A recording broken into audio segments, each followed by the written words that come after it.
Albertans across this province should be very concerned about Rachel Notley's commitment to Trudeau's net zero electricity grid by 2035. Why?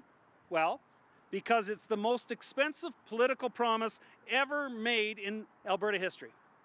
It's not only unrealistic, but it's also very dangerous to the long-term viability of our economy.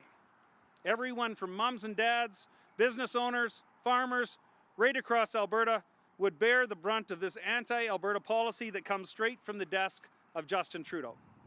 Justin Trudeau knows that the majority of Canada's fossil fuel generated electricity is produced here in Alberta.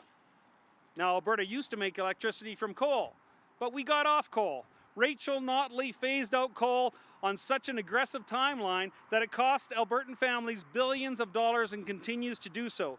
You're seeing that right now on your bills. And Albertans deserve to know just what Rachel Notley has in store for them. Rachel Notley and Justin Trudeau's accelerated plan for net zero electricity by 2035 will cripple Alberta's economy and hurt Albertans. I hear from Albertans every single day that affordability and the cost of living are top of mind issues for them, and power bills are high enough. I know that Alberta's businesses feel the same way. This NDP promise will impact all Albertans over the next 12 years.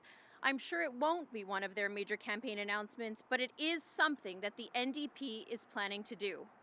Rachel Notley wants to sneak the most expensive promise ever made in Alberta politics past Albertans. This government, the UCP, is always going to stand up for Albertans, and the carbon tax is something that puts a tax on everything and makes life more expensive for Albertans, and especially for Albertans when you take into consideration how everybody else is dealing with the carbon tax, and especially when you take into consideration this particular issue of electricity and the electricity grid. This is going to hurt Albertans harder than it's going to hurt anybody else in Canada except for maybe Saskatchewan, and we need to make sure that Albertans realize this before Election Day, how significant this promise is by Rachel Notley. What you see with the NDP is, again, ideology and allowing Justin Trudeau to determine what happens here in Alberta, where you have a united Conservative Party that is committed to absolutely having reliability, to reducing emissions by 2050, but making sure that electricity remains affordable for Albertans, because that's what Albertans want to see.